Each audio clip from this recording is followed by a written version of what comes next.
à vous qui nous écoutez et qui nous regardez. Bonjour Luc, Bonjour Mehdi, comment vas-tu? ça va bien. Alors aujourd'hui, tu vas nous parler de quoi? Jésus dans la barque. Jésus dans la barque. D'accord. Nous te laissons toute la place, Luc. Enfin, la barque qui chavire, Je me doute de quoi tu vas parler, je me doute bien. ou qui menace de chavirer. Ce même jour, sur le soir, Jésus leur dit à ses disciples, passons sur l'autre bord. On est toujours sur le lac de Génézareth, comme dans les émissions précédentes. Après avoir renvoyé la foule, ils l'emmenèrent dans la barque, où il se trouvait. Il y avait aussi d'autres barques avec lui. Alors la situation, c'est Jésus est dans une barque, c'est lui qui a dit, qui a donné l'ordre de mouvement. Il est en sécurité, puisqu'il est dans une barque dirigée par des professionnels de la mer. Oui. Nous avons vu dans l'émission précédente que Simon-Pierre était pêcheur, donc un habitué de la mer, Un professionnel. un professionnel. Jésus, on pourrait dire, il a payé son billet, même gratuitement, à la compagnie de transport, que sont certains de ses disciples. Bon, Matthieu ne devait pas être calé en ce qui concerne la mer, mais il y avait Simon, il y avait son frère Jacques, qui était aussi un professionnel de la mer, il y avait Jean aussi, qui était de la famille de la mer, donc il y en avait plusieurs dans l'eau qui savaient ce que c'était que conduire un bateau. Voilà la situation. Il s'éleva un grand tourbillon, et les flots se jetaient dans la barque, au point qu'elle se remplissait déjà. Et lui, il dormait à la poupe sur le coussin. Ils le réveillèrent et lui dirent, « Maître, ne t'inquiètes-tu pas de ce que nous périssons ?»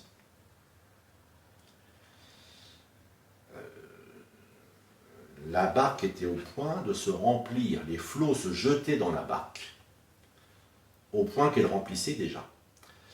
C'est aux professionnels de savoir quoi faire. Donc Jésus continue à dormir. Voilà une question, Luc. Est-ce qu'humainement, c'est impossible d'être sur une barque, tourbillon, dormir? Est-ce que c'est possible? Alors dormir, je ne sais pas. Est-ce que Jésus faisait mine de dormir ou est-ce qu'il dormait vraiment? Enfin, il faisait le dormeur. Je pense qu'il dort. Tu penses qu'il... Mais je peux raconter un récit qui s'est passé au XVIIIe siècle. Wesley, un homme de réveil, Oui. il était sur un bateau, un navire qui l'amenait, un paquebot, qui l'amenait aux États-Unis. Et il y a une grande tempête, et tout le monde sur le bateau était saisi d'angoisse.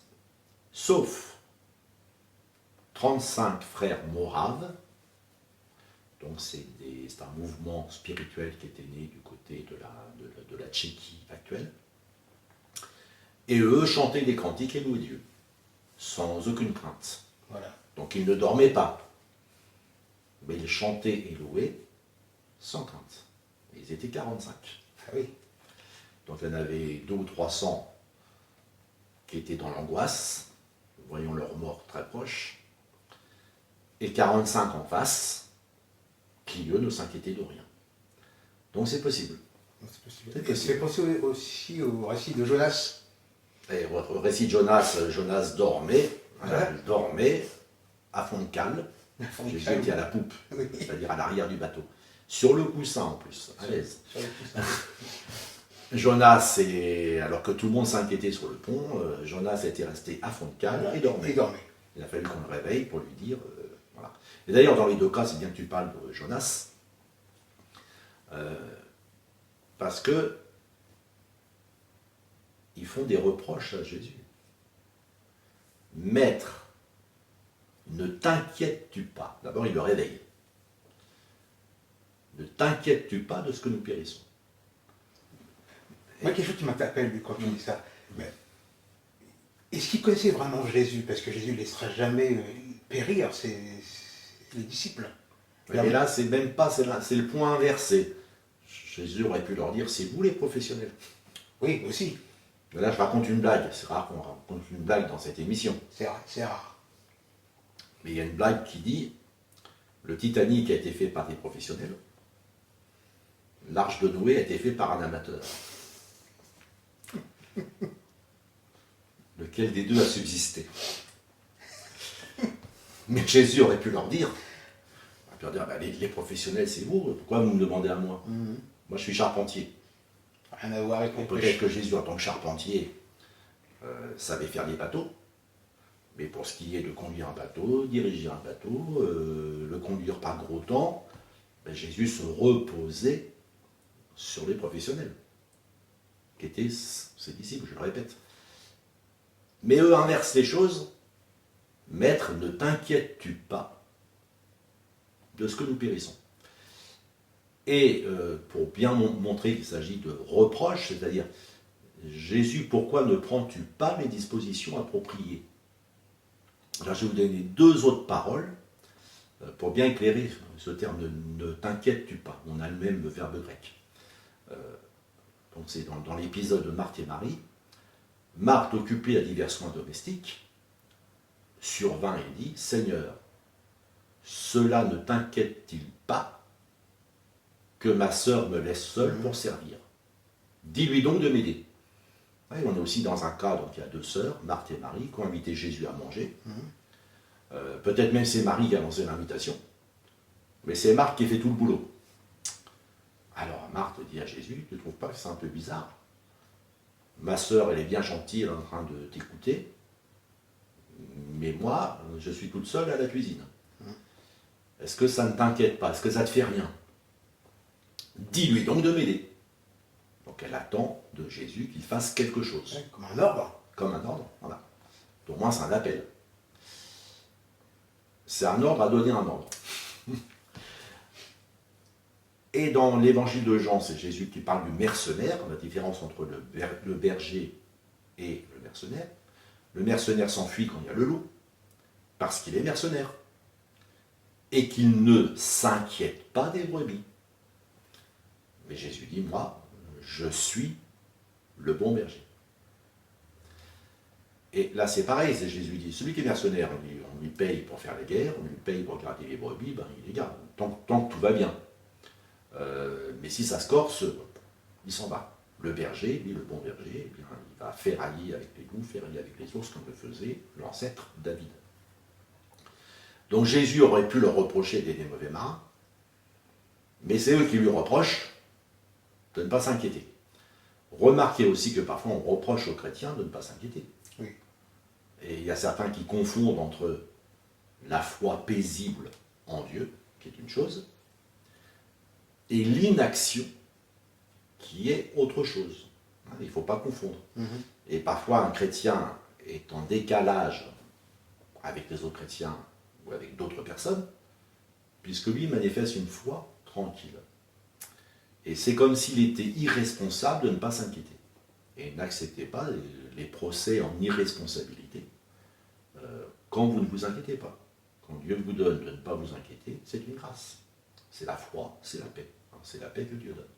Ça ne veut pas dire qu'on ne cherche pas, et parfois même dans la prière, ce qu'il faut faire dans la situation.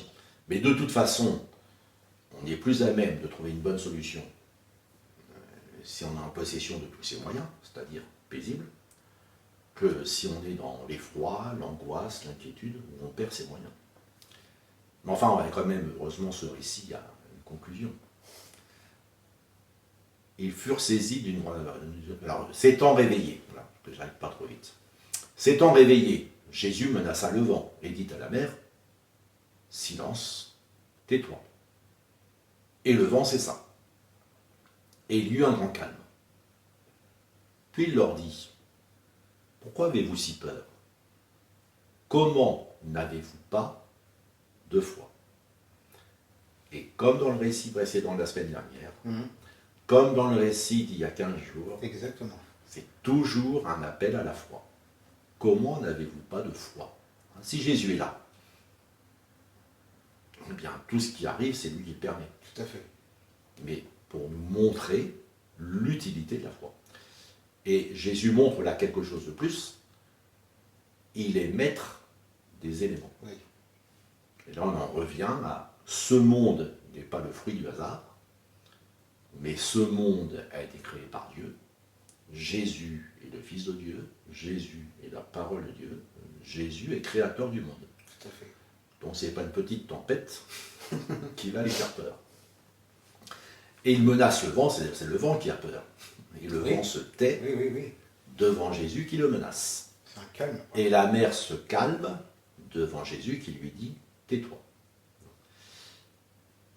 Mais chez les apôtres, ça pose une question. Ils furent saisis d'une grande frayeur. Et ils se dirent les uns aux autres, « Quel est donc celui-ci à qui obéissent même le vent et la mer ?» Oui. Tout à l'heure, ils étaient inquiets à cause du vent et de la mer. Maintenant, ils sont inquiets parce que Jésus domine le vent et la mer. C'est ça que je veux poser la question. Quand ça se fait qu'ils sont dans la frayeur, dans la peur, au lieu de se réjouir, à dire voilà, de voir ce que c'est a fait, quoi. Eh bien, parce que pour eux, Jésus est un rabbin. Oui. Il est seulement un rabbin. Donc son enseignement est plus aiguisé que celui des autres rabbins. Oui. C'est pour ça que les foules viennent écouter Jésus.